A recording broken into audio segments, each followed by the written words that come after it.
Will the new Falcons defensive coordinator bring a different identity to this Falcons defense?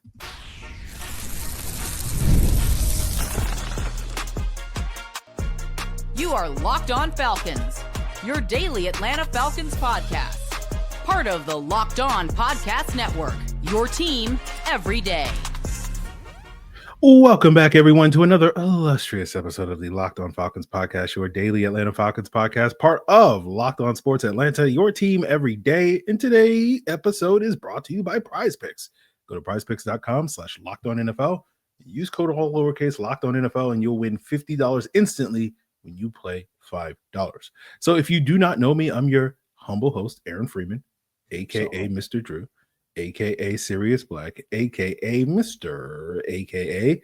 And I've been covering the Atlanta Falcons for almost 2 decades, formerly at FalcFans.com, RIP, still going strong as the host of this illustrious podcast. And I thank each and every one of you that go strong with me as every day. That means you make this podcast your first listen each and every day.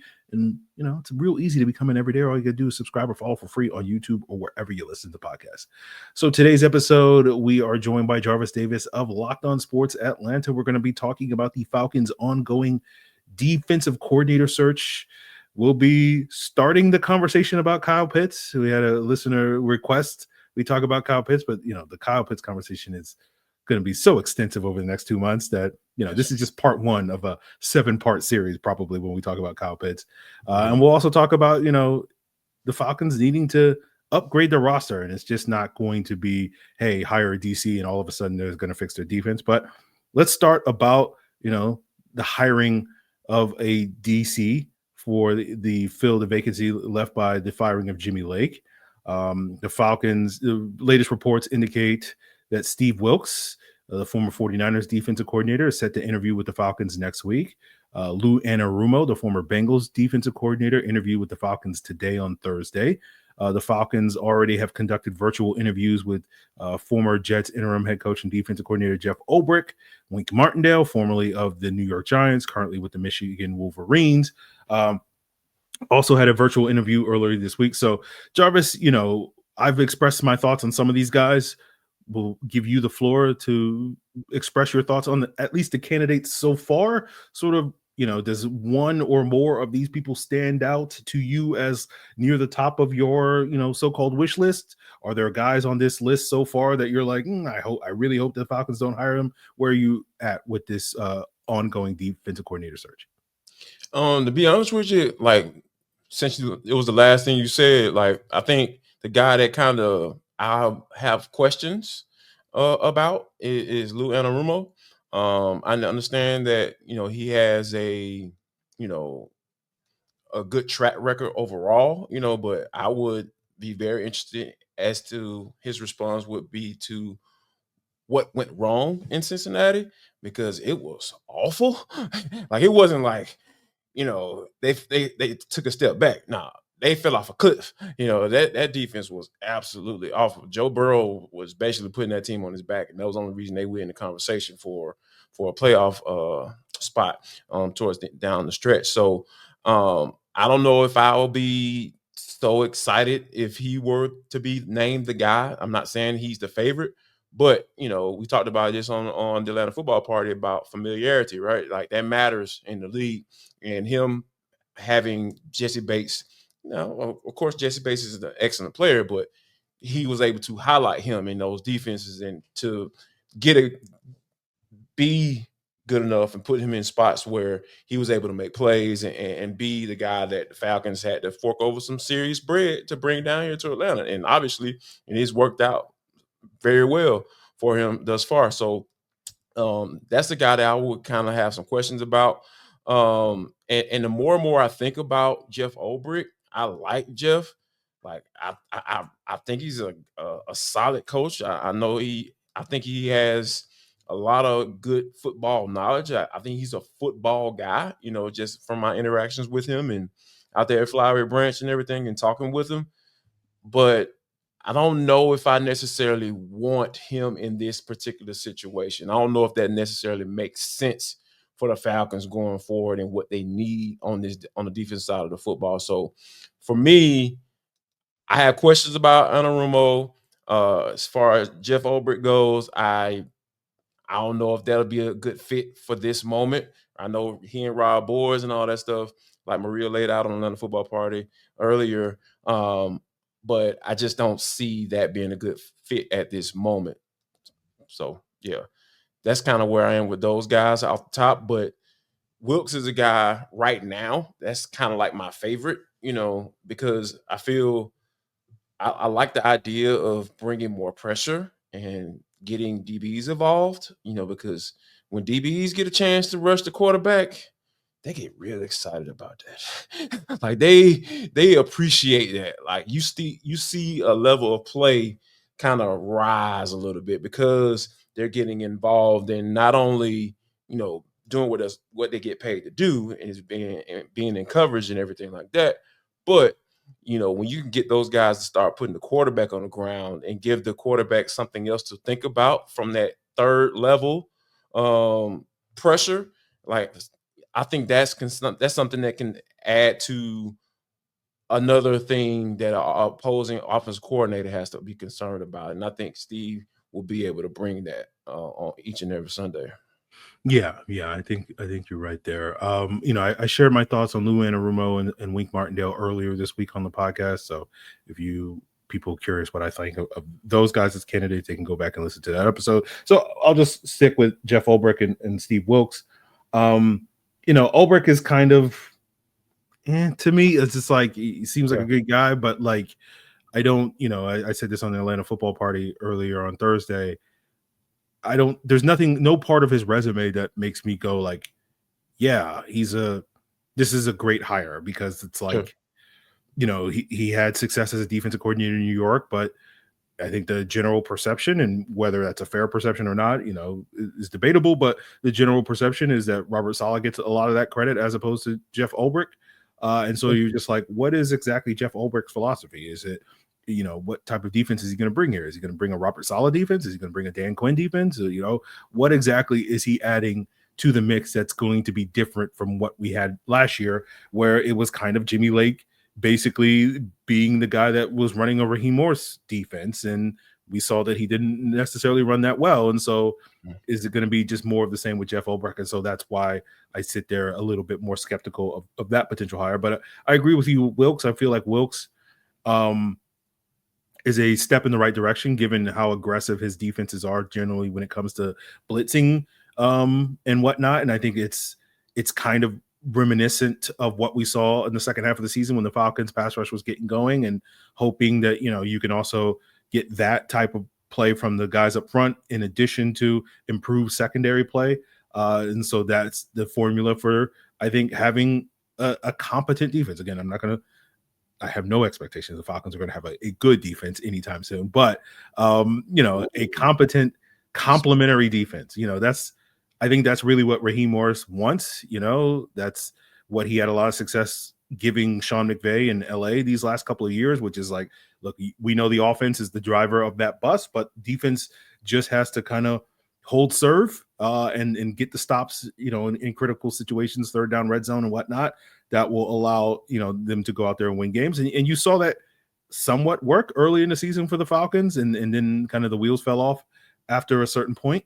And I think Steve Wilkes has, at least out of these guys so far, probably, along with maybe Lou Anarumo, probably has the best case for giving you that, if that's what you're looking for. Wink Martindale, is basically, he's either going to win you or he's going to lose you the game, right? That's basically what it is. Like, and you know what? I was just thinking about this when you were talking, man. Wink Martindale, for me personally, he almost like me wanting a defensive lineman in the first round for the past 7 years in the draft, So it's just like, okay, like that is like an extreme.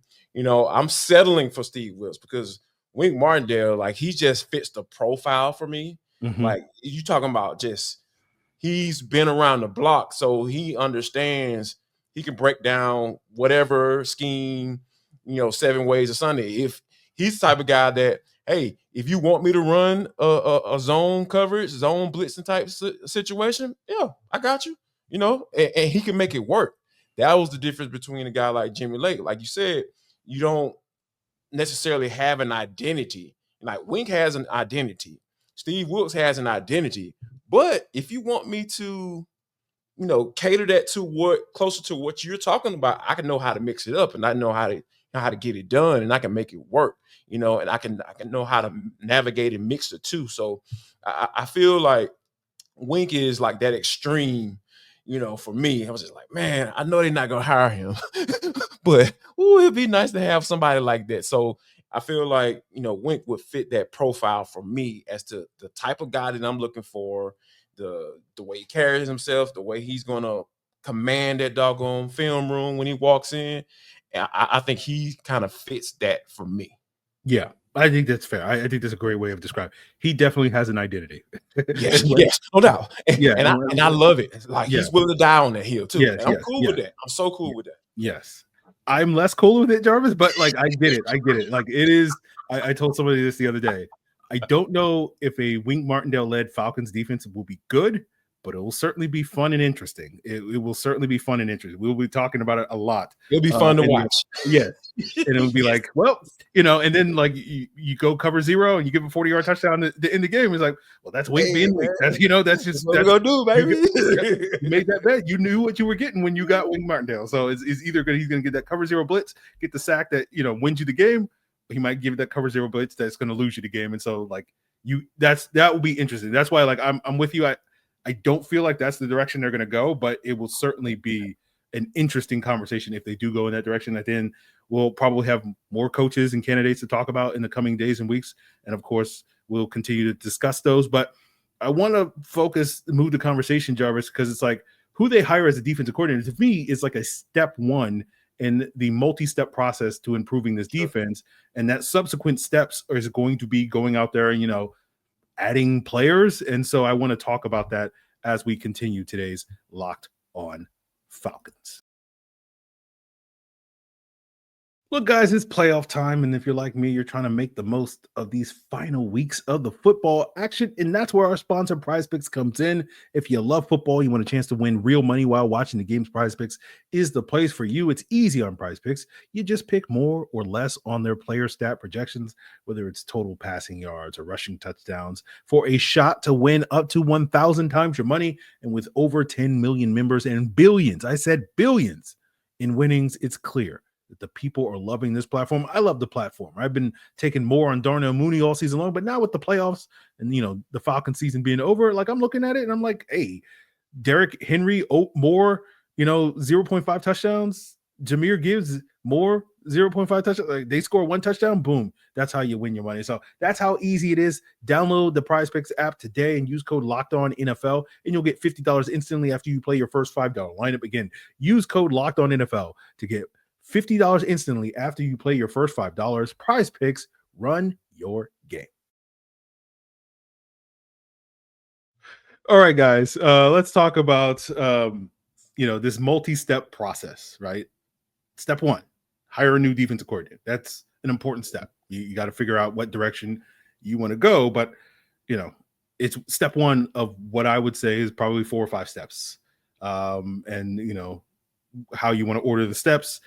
2 of those steps is adding some help in free agency, adding some help in the draft. And we talked about this a little bit on the Atlanta Football Party during Thursday's episode, talking about, is Jimmy Lake a scapegoat, right? Did he not be handed the best deal, the best hand, so to speak? Because, until the month of August, the Falcons' biggest defensive additions were James Smith-Williams and Eddie Golden.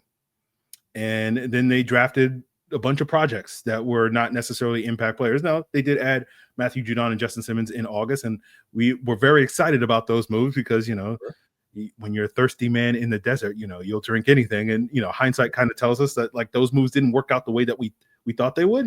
Maybe we can look back and say, maybe signing some guys that might be a little bit past their prime at that stage in the offseason probably was a riskier bet than we thought initially going in. So, Jarvis, I'm tired of being that thirsty man in the desert. I want to see this team go out and be proactive, not only in March, but also in April, getting some guys that are impact free agents that will help this defense immediately, as well as drafting guys that can help this team in 2025, not guys that might help this team in 2027. What say you?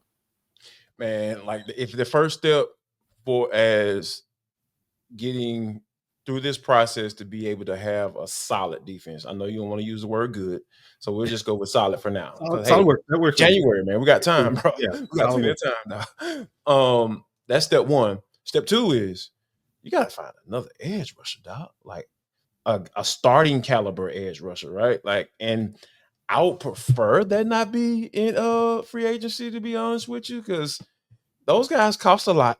If they're starter worthy, they're gonna want starter worthy money. And guess what, guys? Like, you got some work to do to as far as from a salary cap standpoint to figure this thing out to be where you need to be once the regular season gets started. So for me, I feel like, drafting a starting caliber edge rusher in the first round, like that makes too much sense. I know I've said that for the past, how long Terry Fono been here? Since 2021. For the past 5 drafts, whatever that number is. It's essential now.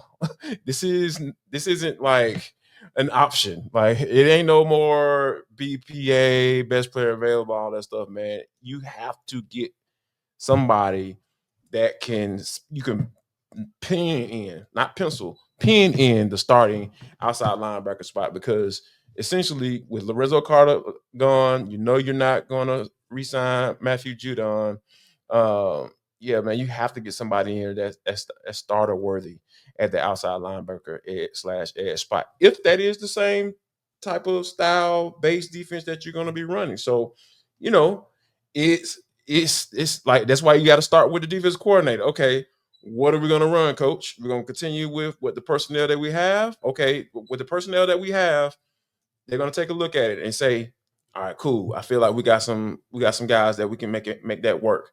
We won't have to spend as much money in the offseason if we stick with that 3-4. Oh, no, coach. No, Terry, I need to be in this 4-3 base, right? So, okay, all right, that might cost you a little bit more, So I think that, figuring out what scheme you're going to be in, and then getting your guy, and then like that number one priority has to be the outside linebacker edge, and they have to get faster and more hittier at that linebacker spot too. Like, somebody has to be next to Caden Ellis that can do it all. Yeah. I think, long story short, they need help at all 3 levels of the defense. Sure. Overhaul, man. This defense should look pretty different next year. You should. Yeah, I agree. It should. Yeah. We'll see. Yeah. I will differ with you, Jarvis. I think they definitely need to take an edge rusher in the first round. That kind of goes without saying. Again, as I've said many times in this podcast, we will talk about alternative options, but at the end of the day, when we get to April, I'm going to be like, you have no choice. You have to take an edge rusher. Yes, my problem with that is, and again, it's the very beginning of the process, January. Mm-hmm. But so far, I'm watching some of these edge rushers, and I don't know how many of these guys I feel like are like, this guy's going to come in day one and be an impact player, right? I don't know if there's a Jared Verse in this draft class, right? And I certainly don't know if there's going to be a Jared Verse for the Falcons at pick 15, wherever they're picking around one. So again, that conversation may change. We might get to March and April once we've done much more. Senior Bowl, you might be wowed by somebody. We'll be down there. I don't want. That is not. That's my opinion on January 16th. That may not be my opinion on April 16th. Is basically what I'm saying. Sure. And so because of that, though, because it's January 16th right now, I sit here and I go like, I would like you to go out there and pursue a veteran in free agency so that I know I have something, right? I have Arnold Ebiketie, I have this, and then the draft will be whatever the draft would be. That's my philosophy with the draft, is like, you want Terry to double down at the same position up front? I mean, because like, again, when you think about it long term, right? Again, sure. Arnold Ebiketie's shown progress. Sure. But I don't know if Arnold Ebiketie's shown enough at this point. He could. A year from now, we might be having a different conversation where you're like, we're definitely paying him a second contract. So if you can go out there and get a guy right now that you think is worthy of a multi-year contract in free agency, that can give you a certain level of pass rush production, get that guy, draft a guy, and now you have 3 edge rushers that you can choose from.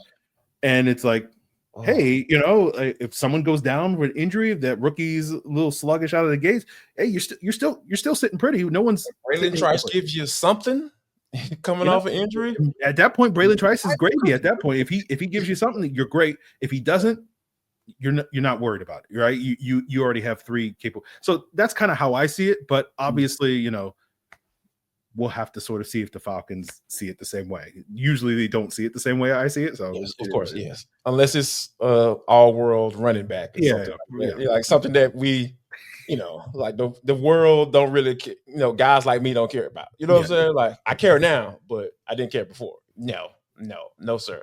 But yeah, man, I think just to go back to like the whole hot seat conversation that we've had, ever since the season ended for Terry, man, this is a vital season for him, man, because he's going to have to kind of do a little tap dancing and shucking and jiving to get this whole Kirk Cousins situation come to a close, right? Because I think the overall goal is for both parties is to not be on this roster once the season starts. Then, like, he has to focus in on his defense, like you mentioned, and doubling it down, man. I'm all on board for that.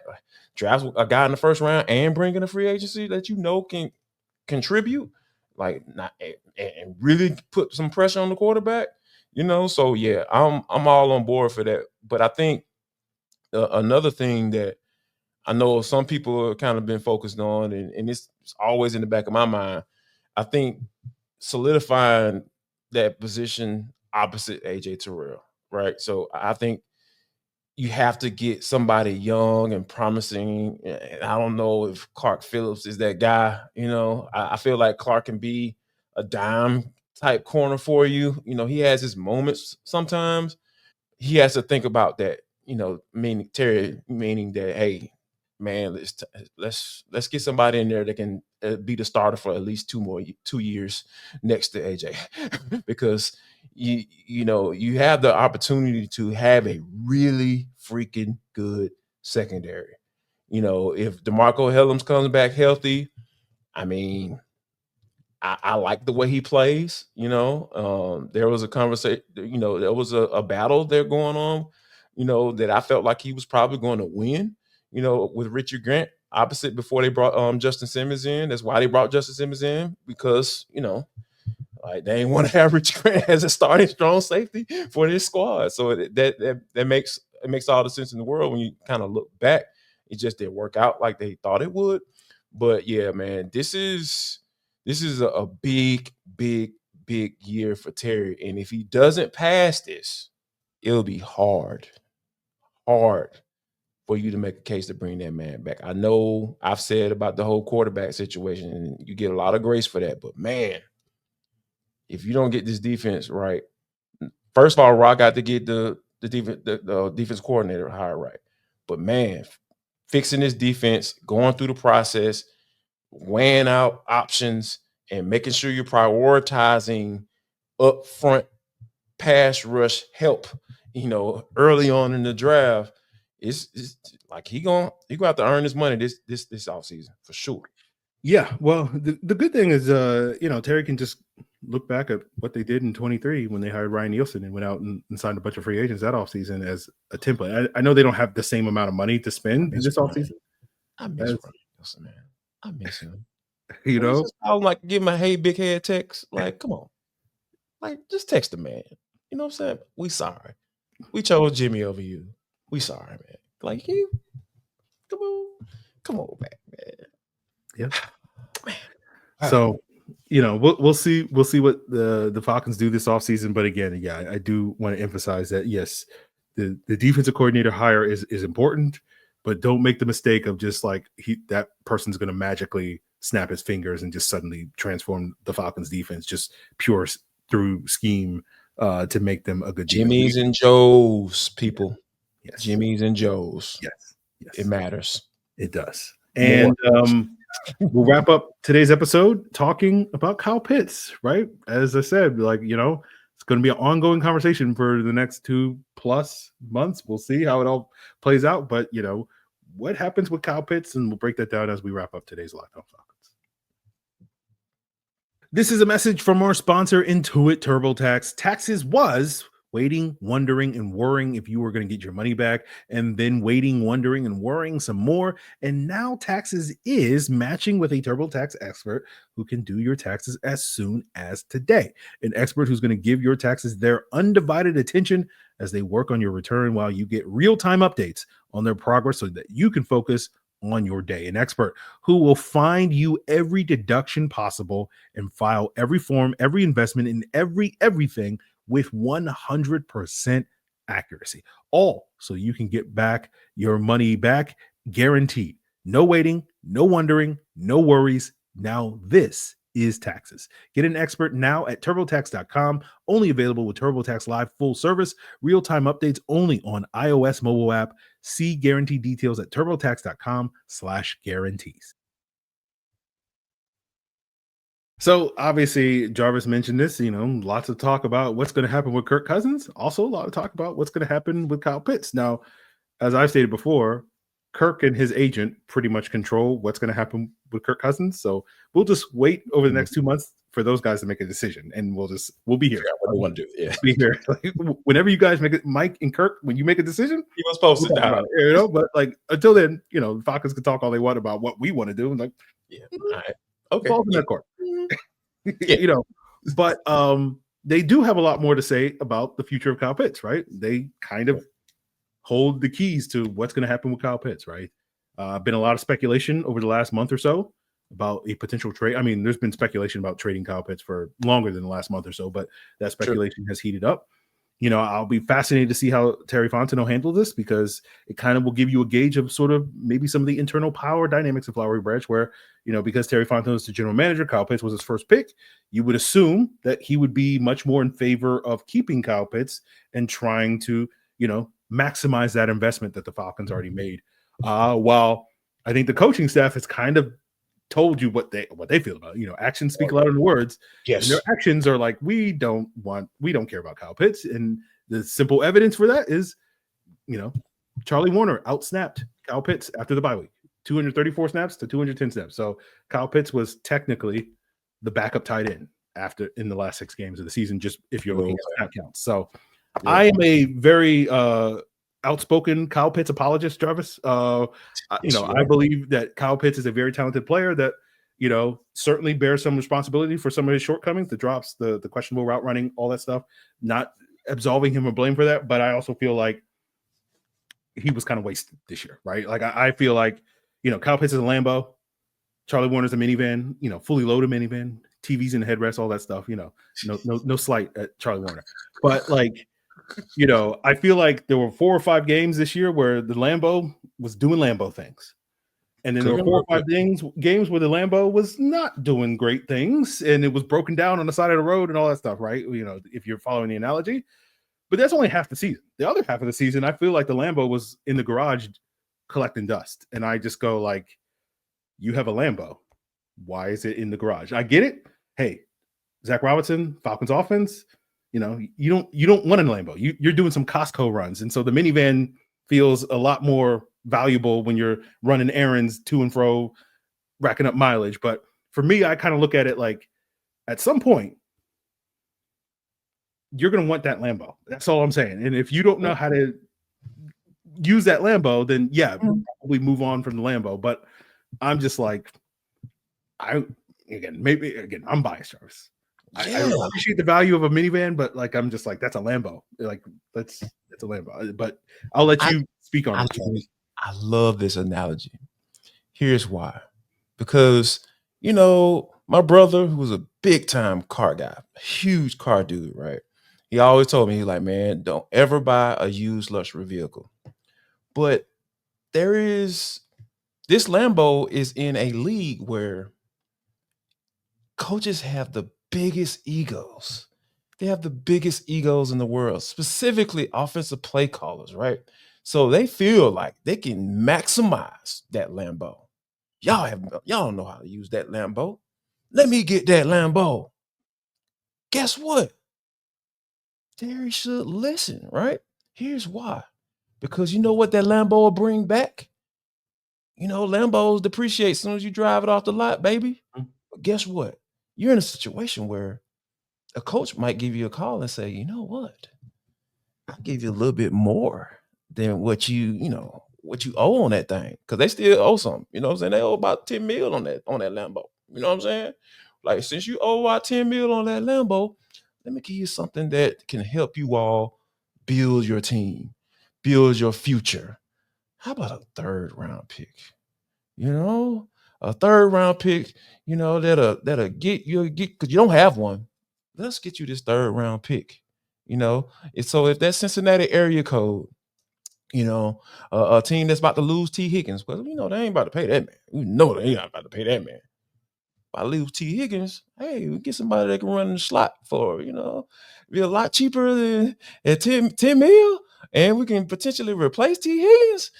Hey, man, so from production standpoint, we'll figure out a way to use that Lambo. So I think Terry needs to, make a play on that, right? Like, look for those general managers and the office coordinator. Yeah, man, look, I need that Lambo down there in Atlanta, bro. Like, that junk is like still got some good mileage on it and everything. Ain't even been used that much. You know what I'm saying? So I can figure out a way to get him right. So that's the way that I feel the whole Kyle Pitts situation should be handled, because, and I know, playing around the analogy and all that stuff, but like the reason why, because everybody always talking about, yeah, let's trade such and such and just figure it out, whole fantasy football. So they just come with all this type of stuff. But I feel like the Falcons are in a unique situation where he has some value. This Kyle Pitts is unique because there are some teams that I feel that value him, and they want that Lambo, like you mentioned. Yeah. The Falcons trade Kyle Pitts, they trade Kyle Pitts. So basically, my stance is like, if all you want is a minivan, get you a minivan. I'm just saying, like, Wait a minute now. I'm just like, no offense. It doesn't matter that he doesn't really want to be great.